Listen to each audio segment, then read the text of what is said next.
ça va? Jean-Louis, très bon, bien. Merci de nous accueillir au Stade Olympique. Donc la tradition des interviews au rugby, c'est un truc un petit peu décalé. Bon, forcément, ça parle de rugby, ça parle d'amitié, ça parle de tous les copains qu'on connaît. Et il y a quelques questions personnelles au début, de façon à ce que tu te présentes et que les gens sachent à qui ils ont affaire. Nous, on le sait. Donc, tu nous dis ton actualité du jour et en 2 mots ta carrière. Et, bon, Alors, l'actualité du jour, tout simplement. Je suis ici donc, au Stade Olympique pour commenter pour France Télévisions le match entre l'Italie et l'Irlande, puisque je suis consultant pour France Télévisions depuis maintenant 17 ans, à la fin de ma carrière de joueur au Stade Toulousain, carrière que j'avais débutée à la Bassine Beauvoir, un club donc, que Jean-Louis connaît bien. J'allais d'en parler. Voilà. D'accord. Donc, bon, tu as joué au Stade Toulousain, combien de titres? 7 titres de champion de France, 1 titre de champion d'Europe, 4 sélections en équipe de France. Voilà. Tu as été capitaine, non? 17 saisons. T'as pas un capitanat à l'équipe de France? Non, capitaine du Stade Toulousain, mais capitaine des équipes de France jeunes, mais pas capitaine de l'équipe de France. Voilà. Donc, a priori, quelqu'un qui a bien pratiqué, donc qui connaît le rugby et donc qui a évolué par la suite donc cette carrière de consultant. Alors, petite question, les consultants, nous, ce qu'on préfère, c'est Thomas Lombard et toi, parce qu'on pense que vous êtes vraiment les deux qui connaissaient le plus, qui amenaient le plus le point technique aux commentateurs des journalistes. Il va y avoir des changements, non, peut-être, Antenne 2, non? France 2. France 2, oh là là, oui, mais c'était mon époque. Ah oui, mais j'ai pas évolué. Oui. France 2. Oui. Alors, du changement, non, je pense pas. Après, il peut y avoir des consultants qui sont appelés sur les clubs. Voilà, je pensais à ça. Mais pour l'instant, tu sais, Raphaël Ibanez entraîne l'UBB et les consultants. Fabien Galtier a entraîné Montpellier, il est resté consultant. Donc ça peut très bien rester comme ça. Il va rester comme ça, d'accord. Bon. Alors, autre question, la famille Casalbou, donc forcément je connais, puisque je connaissais bien ton père, je lui ai succédé à la Bassine Beauvoir, comme tu dis. J'aimerais que tu nous parles de ton frère, de Stéphane, qui fait quelque chose de formidable en Espagne, à Sitges, où il a créé une école de rugby. Il nous a accueillis de maîtresse façon l'an dernier pour on est allé faire un petit match contre lui, tu étais au courant. La famille Casalbou, bon, vous avez les gènes du rugby. Oui, mais comme tu le disais, de toute façon, notre père nous a transmis cette passion très jeune, puisqu'on est presque né avec un ballon de rugby dans les bras, et donc on continue, quoi.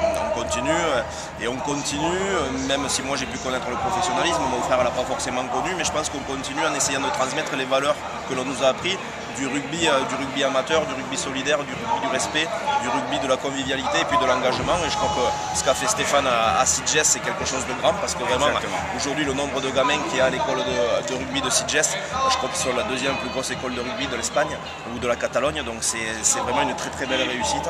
Et puis je crois aussi qu'il se plaît à faire ça, c'est sa passion, donc il vit de très bons moments aussi. Voilà, c'est ça, cet esprit rugby, c'est-à-dire que bon, des gens vont transmettre dans des pays où bon, le rugby n'était pas, ou dans des régions, ou même dans des endroits où il y a déjà le rugby, mais comme Régis Sonne par exemple, qui a entraîné l'UBB, il est parti, il a fait un petit peu ce qu'a fait Stéphane en Irlande, tu connais Oui, alors Régis, de toute façon, c'est aussi quelqu'un d'atypique, parce que moi je m'en souviens de Régis quand j'ai joué avec lui, il était aux portes de l'équipe de France et il a décidé du jour au lendemain de partir faire le tour du monde. Peu de personnes l'auraient fait, lui il l'a fait, il a fait un tour du monde très court, et par contre je crois qu'il a manqué un petit peu d'argent à un moment donné, mais ensuite bon, il a créé avec des copains aussi une équipe qui est repartie de 4e série avec la Peña Sol de Villa, et il a été champion de France en 4e série avec des copains, et puis là l'UBB il a surpris tout le monde, parce que personne ne s'attendait à ce que, peut-être qu'il quitte l'UBB, mais l'état d'esprit, le professionnalisme pour aller entraîner un autre club et peut-être gagner un petit peu plus d'argent, mais lui il a préféré partir entraîner une petite équipe en Irlande, dans le sport amateur, dans le rugby amateur. Voilà, ça démontre aussi un petit peu toutes les qualités de Régis, et puis simplement prendre du plaisir, prendre du plaisir avant tout et transmettre. Bon, on a bien un petit peu à l'équipe de France.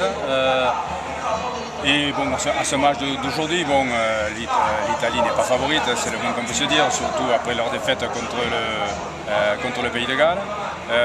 Mais est-ce que tu crois que bon, on va voir, il fait beau, on va avoir une belle partie, tu crois qu'ils sont suffisamment motivés pour tenir plus qu'1 heure? Ouais, c'est leur problème, les Italiens, c'est effectivement dépasser l'heure de jeu, faire rentrer le banc qui parfois est un petit peu en dessous des bancs des adversaires. Après, ce qui sera intéressant aujourd'hui de voir, c'est la capacité pour Conor Oshie, le nouvel entraîneur irlandais de Limerick, qui connaît bien son équipe maintenant italienne, mais qui connaît surtout bien l'équipe d'Irlande, de savoir s'il a pu un petit peu trouver des petits points qui peuvent peut-être jouer en faveur de l'Italie. Alors, il y a en plus une dernière incertitude. Rory Best apparemment a manqué l'entraînement du capitaine, il a des problèmes gastriques, donc il sera peut-être absent, ça peut jouer. Mais Conor Oshie, par contre, connaît normalement tout de l'équipe d'Irlande, parce qu'en 2015, lors de la Coupe du Monde, les Harlequins qu'il entraînait ont servi de sparring partner durant toute la Coupe du Monde à l'équipe d'Irlande de Joe Schmidt. Donc peut-être que le match peut être plus serré qu'on ne le croit. Bon, par contre, pour les Irlandais, il faudra un point de bonus s'ils veulent gagner le tournoi. Exactement, voilà. Bon. Un mot sur l'équipe de France, bon, tu connais Novès, bon, tu vois tout ce qu'il apporte, tu es d'accord avec nous pour dire qu'il apporte sur le jeu énormément. Est-ce que tu penses que si on a une chance de gagner le tournoi cette année, malgré, je dirais, le beau jeu pratiqué? Écoute, c'est pas forcément très bien parti, il y avait deux défis à relever. Il y avait le premier défi, que le public adhère de nouveau et soutienne l'équipe de France et supporte l'équipe de France. Ça s'est gagné, ça a été fait avec la tournée en novembre où effectivement tout le monde s'est régalé à voir jouer les Bleus. Maintenant le haut niveau, ça demande des victoires, c'est pas passé loin face à l'Angleterre, mais malgré tout c'est encore une défaite.